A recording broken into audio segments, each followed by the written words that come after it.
میں تم سے جھوٹ نہیں بول رہا، ایک ہی شہر میں ہونے کے بعد میں تمہارے پیسے لے کر کہاں بھاگ سکتا ہوں؟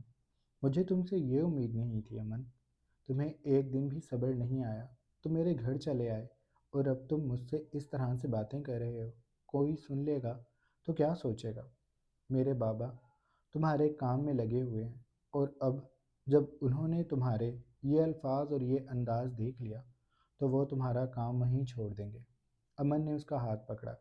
یار مجھے معاف کر دو، میں سمجھا۔ اس نے جملہ ادھورا چھوڑ دیا، پھر سر کو جھٹکتے ہوئے بولا، مجھے ایسے نہیں آنا چاہیے تھا۔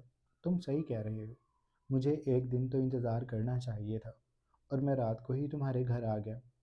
وہ رکا، گہرا سانس لیا اور چہرے پر معذرت خواہ تاثرات سجا کر وہ ایک قدم آگے بڑھا، اپنے دوست کے ہاتھ پر دباؤ دیتے ہوئے بولا، یار میں ان دنوں بہت سٹریس میں ہوں، تم تو جانتے ہی ہو نا، میرا سب کچھ داؤ پر لگا ہوا ہے، میں نے سب کچھ بیچ دیا ہے، اور اب میں اس وقت بالکل کنگال ہوں۔ میرا سب کچھ تمہارے پاس ہے تو تم میری حالت کو سمجھو، میرا پریشان ہونا بنتا ہے۔ تم نے کہا تھا کہ تم مجھے آج بتا دو گے۔ اس کے دوست نے سر کو جنبش دی۔ ہاں میں نے تمہیں بتانا تھا، لیکن میرا موبائل چوری ہو گیا، اور اسی وجہ سے میں صبح سے پولیس اسٹیشن کے چکر کاٹ رہا ہوں۔ پر خیر، اب تم آ گئے ہو تو ڈرائنگ روم میں چل کر بیٹھتے ہیں، وہاں جا کر میں تمہیں تسلی سے بتاؤں گا۔ امن اس کے ساتھ ڈرائنگ روم کی جانب بڑھ گیا تھا۔ تمہارا ملیشیا کا ویزا لگے گا، ویسے جیسے ہی تم اپروو کر دو گے بابا کام آگے بڑھا دیں گے، وہ تمہارا اور تمہارے گھر والوں کا ویزا اپلائی کر دیں گے۔ یہ کچھ ڈاکومنٹس ہیں، وہ دیکھ لو تاکہ تمہیں تسلی ہو جائے۔ اس نے ایک فائل امن کی جانب کی۔ امن نے تیزی سے اس فائل کو کھولا، اسے پڑھتے پڑھتے اس کے جسم میں جو تناؤ پھیلا تھا وہ بالکل ختم ہو گیا۔ ماتھے پر موجود پسینے کی ننھی بوندیں بھی یکا یک سوکھ گئیں۔ وہ دوبارہ سے پرسکون ہو گیا تھا۔ ملیشیا، وہ پرسوچ ہوا۔ اس نے یہاں جانے کا نہیں سوچا تھا، اس کا ارادہ تو انگلینڈ، پیرس یا پھر ترکی جانے کا تھا، لیکن ملیشیا، اس نے کچھ بے چینی سے اپنے دل کی بات اپنے دوست کے سامنے رکھی تو وہ بولا، دیکھو تمہارے پاس جتنی رقم ہے اس میں وہاں پر زیادہ بہتر انتظام ہو جائے گا۔ تم وہاں چلے بھی جاؤ گے اور تقریباً 1 سے 1.5 سال تم اگر کرائے پر بھی رہو گے تو گزارا بہت اچھے سے ہو جائے گا۔ وہاں پر میرے بابا کے کچھ جاننے والے بھی ہیں، اگر تمہیں کسی بھی طرح کی مدد کی ضرورت ہوگی تو وہ لوگ تمہاری مدد کر دیں گے۔ یوں نئے ملک میں پوری فیملی کے ساتھ جانا بڑا مشکل ہوتا ہے، باقی تمہاری مرضی ہے، جو تم کہو گے وہی ہوگا۔ اور تم نے ہی کہا تھا کہ جن ممالک سے تمہیں آفرز آ رہی ہیں ان میں ملیشیا بھی شامل ہے۔ امن اس کی بات پر چونکا، اس نے تو ویسے ہی کہہ دیا تھا۔ چند ایک ممالک کے نام لیے تھے، اسے تو ٹھیک سے یاد بھی نہیں تھا کہ اس نے کن کن ممالک کا نام لیا تھا۔ وہ چند پل خاموش رہا، ہر بات کو ذہن میں دہرانے کے بعد اس نے اپنے دوست کو کہا، میں تمہیں صبح تک بتاؤں گا۔ ویسے تم ٹھیک کہہ رہے ہو، اگر وہاں پر تمہارے بابا کے جاننے والے ہیں تو مجھے بہت مدد ملے گی۔ اس کے دوست نے سر ہلایا۔ فائل کو بند کر کے اس نے وہ اپنی طرف کھینچ لی۔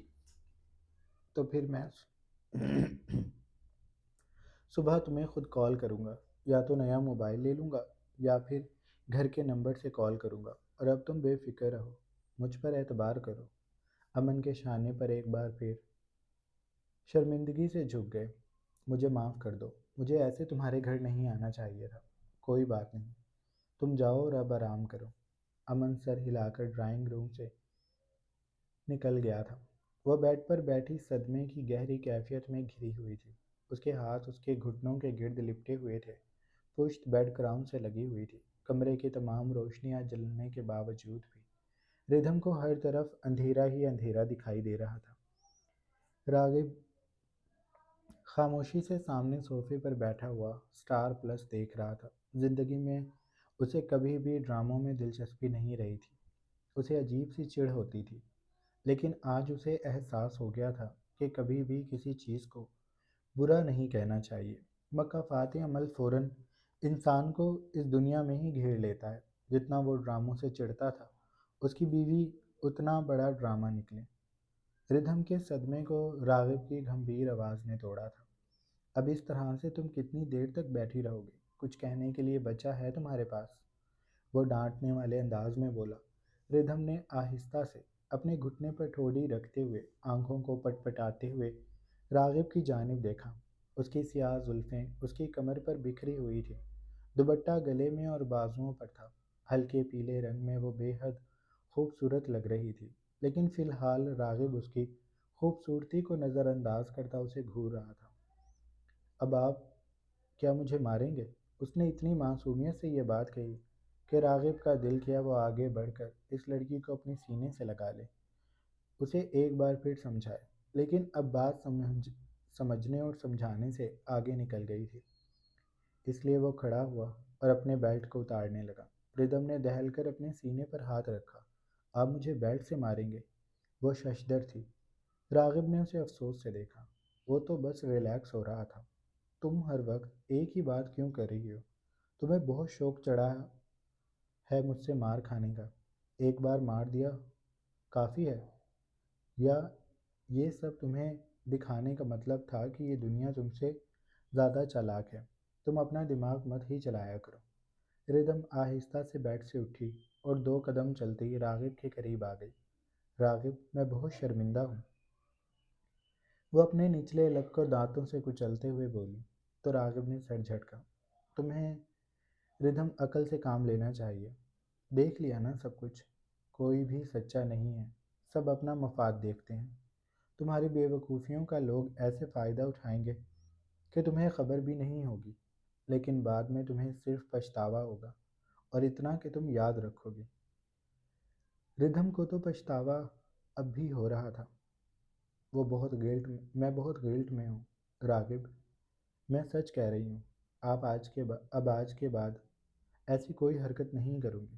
اس نے یقین دلانا چاہا تو راغب بس گہرا سانس بھر کر رہ گیا۔ اچھا ٹھیک ہے، اب اپنا یہ منہ صحیح کرو، ایسے اچھی مجھے تم ایسے اچھی نہیں لگ رہی ہو۔ کل سے میں تمہاری یہ رونی صورت دیکھ رہا ہوں، جو ہو گیا اسے بھول جاؤ، میرے تھپڑ سمیت۔ اس نے کہہ کر ردھم کو اپنے سینے میں بھینچا تو وہ نہ چاہتے ہوئے بھی مسکرا دی۔ اس نے اپنے بازو راغب کی کمر کے گرد حائل کر لیے تھے۔ تو آپ نے مجھے معاف کر دیا؟ اس کے سوال پر راغب نے اس کو شانوں سے تھاما اور سر دائیں بائیں ہلایا۔ معاف تو میں نے تمہیں نہیں کیا، سزا تو تمہیں ملے گی، اور تمہاری یہ سزا ہے کہ تم مجھ سے دور رہو گے۔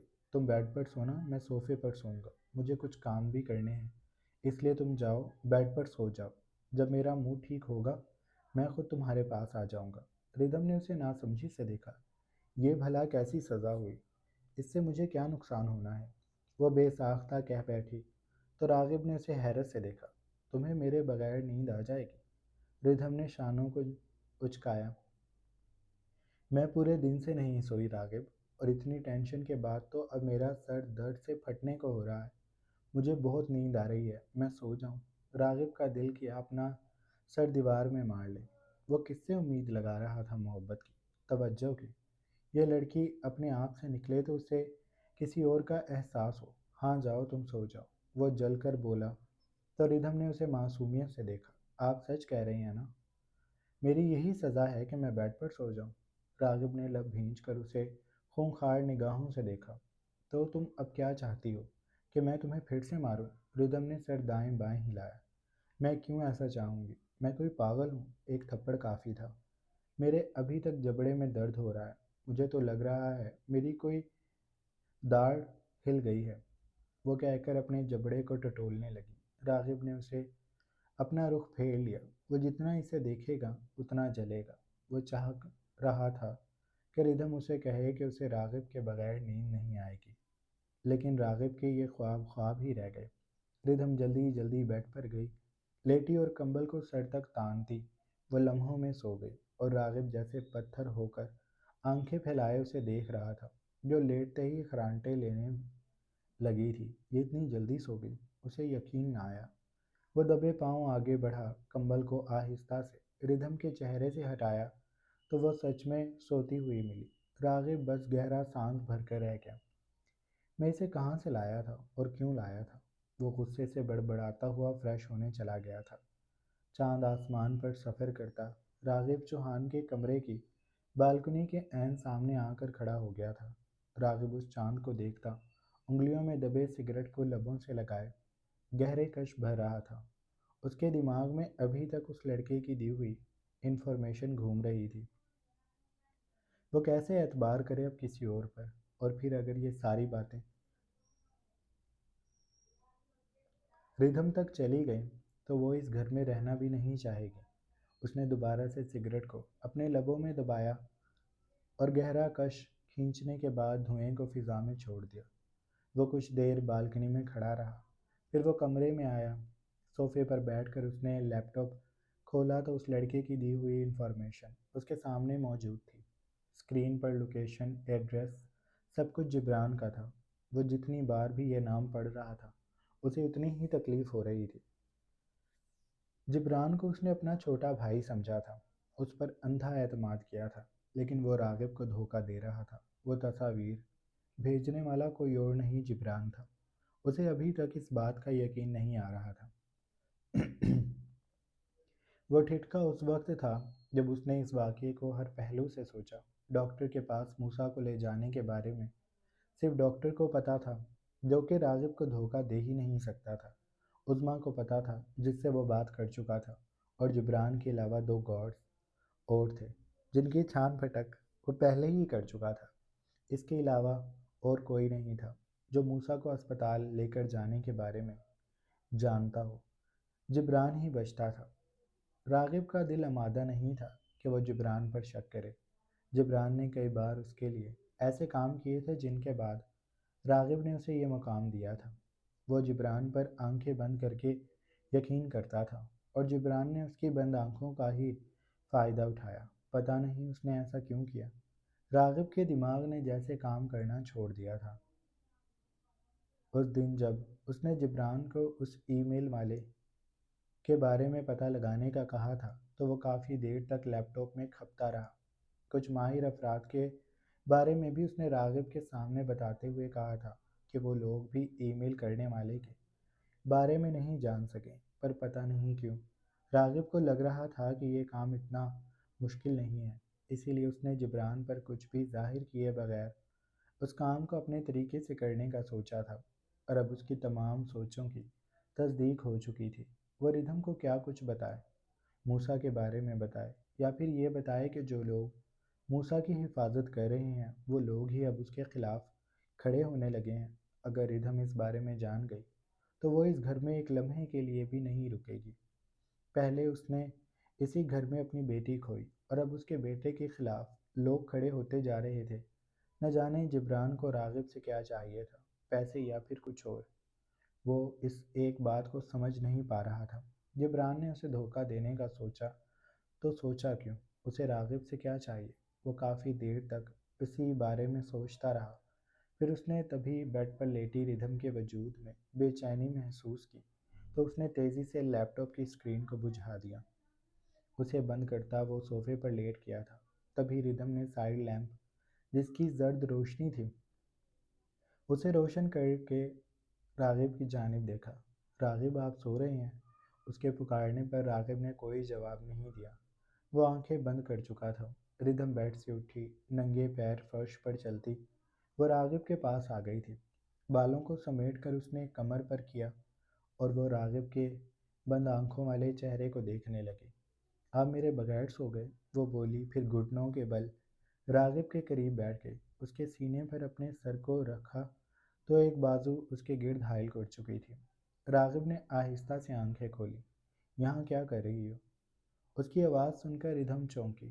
اس نے چہرہ ایک جھٹکے سے اوپر کیا۔ راغب کی آنکھوں میں نیند نہیں تھی۔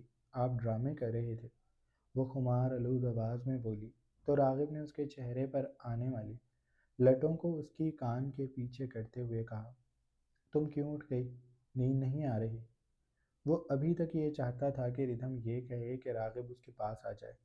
ردھم نے شانے اچکا کر کہا، نہیں آ رہی، تھوڑی دیر آئی تھی پر اب آنکھ کھل گئی۔ آپ بیڈ پر آ جائیں نا، مجھے آپ کے ساتھ سونا ہے۔ راغب تھوڑی سی منتیں کروانا چاہتا تھا، اسی لیے اس نے سر کو دائیں بائیں ہلاتے ہوئے کہا، نہیں، میں وہاں نہیں آؤں گا، تم جاؤ سو جاؤ، میں یہیں پر ٹھیک ہوں۔ ردھم نے اسے ناراضی سے دیکھا۔ مجھے نیند نہیں آ رہی نا، اس لیے کہہ رہی ہوں، ورنہ مجھے صوفے پر ہی جگہ دے دیں، میں آپ کے پاس ہی سوؤں گی۔ وہ کہہ کر راغب کے کچھ بھی کرنے یا کہنے سے پہلے ہی اس کے اوپر ہوتی، اس کے وجود پر لیٹتی چلی گئی۔ راغب کے فراق سینے پر ردھم کی جوان دھڑکنیں محسوس ہوئی تو وہ بے ساختہ اس کے گرد بازو حائل کر چکا تھا۔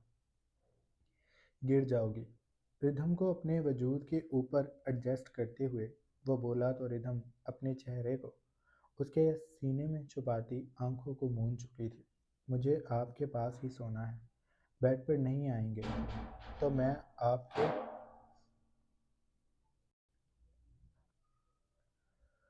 اوپر سو جاؤں گی، اور میں جانتی ہوں آپ مجھے گرنے نہیں دیں گے۔ وہ اپنے آپ کو راغب کے حوالے کرنے کے بعد دوبارہ سے آنکھیں مون چکی تھی، اور راغب اس کی بات پر بس مسکرا کر رہ گیا۔ وہ ردھم کے نازک سے وجود کو اپنے سینے پر سمیٹتا اس کے سر میں دھیرے دھیرے انگلیاں چلانے لگا تھا۔ ردھم کی گرم سانسیں راغب کے چہرے پر پڑ رہی تھیں، اس کے گال سے ردھم کے نازک لب مس ہو رہے تھے، اور اس کی جوان دھڑکنیں راغب کے سینے میں ہلچل برپا کرتی اسے اکسا رہی تھیں کہ وہ ردھم کے وجود کو اپنے اور قریب کرے اور اس میں اترتا چلا جائے، لیکن وہ فی الحال ردھم کی نیند کو خراب نہیں کرنا چاہتا تھا۔ جب ردھم گہری نیند میں سو گئی تو وہ اسے احتیاط سے اپنی باہوں میں اٹھاتا بیڈ پر لے آیا تھا۔ اسے اس کی جگہ پر لٹانے کے بعد وہ خود اس کے پہلو میں لیٹ گیا تھا، اس کے سر کو اپنے سینے پر رکھتا، اس کے گرد بازو حائل کر کے خود بھی آنکھیں مون چکا تھا۔ اس کی کہانی پیچیدہ ہوتی جا رہی تھی، لیکن اب وہ اس کہانی کو خود سے حل کرے گا، بغیر کسی پر اعتبار کیے۔ نہ ہی وہ جبران پر یہ ظاہر کرے گا کہ وہ جانتا ہے، وہ بس خاموشی سے جبران کو نوٹس کرے گا کہ وہ مزید اور کیا کرے گا، اور اسے راغب سے کیا چاہیے۔ اس کے علاوہ وہ ایک اور سوال تھا جو راغب اس سے ضرور پوچھے گا کہ اس نے راغب کو دھوکہ کیوں دیا، جبکہ راغب نے کبھی بھی اس کے ساتھ کسی قسم کا کوئی فرق نہیں کیا تھا۔ وہ شاید جبران کو اپنے ہر عمل سے یہ ظاہر کرا چکا تھا کہ وہ اسے اپنا چھوٹا بھائی سمجھتا ہے۔ اس نے بس زبان سے کبھی یہ الفاظ نہیں کہے تھے، لیکن اس کا انداز ایسا ہی تھا جبران کے ساتھ جیسے وہ اس کا چھوٹا بھائی ہو، اور جب کسی بے حد قریبی سے دھوکہ یا دھکا پڑتا ہے تو انسان نہ بھی گرے پھر بھی اسے چوٹ لگ جاتی ہے، اور راغب کو بھی چوٹ لگ گئی تھی۔ جاری ہے۔ سو جناب، یہ تھی ہماری آج کی ایپیسوڈ۔ آئی ہوپ آپ لوگوں کو اچھی لگی ہوگی۔ اگر آپ کو قسط اچھی لگی ہے تو آپ چینل کو لازمی سبسکرائب کر لیں، بیل آئیکن کے بٹن کو بھی پریس کر لیں تاکہ نئے آنے والی ویڈیوز آپ لوگوں کو بآسانی ملتی رہیں۔ اپنا ڈھیر سارا خیال رکھیے گا۔ بہت جلد ایک نئی قسط کے ساتھ حاضر ہوں گے۔ اللہ حافظ۔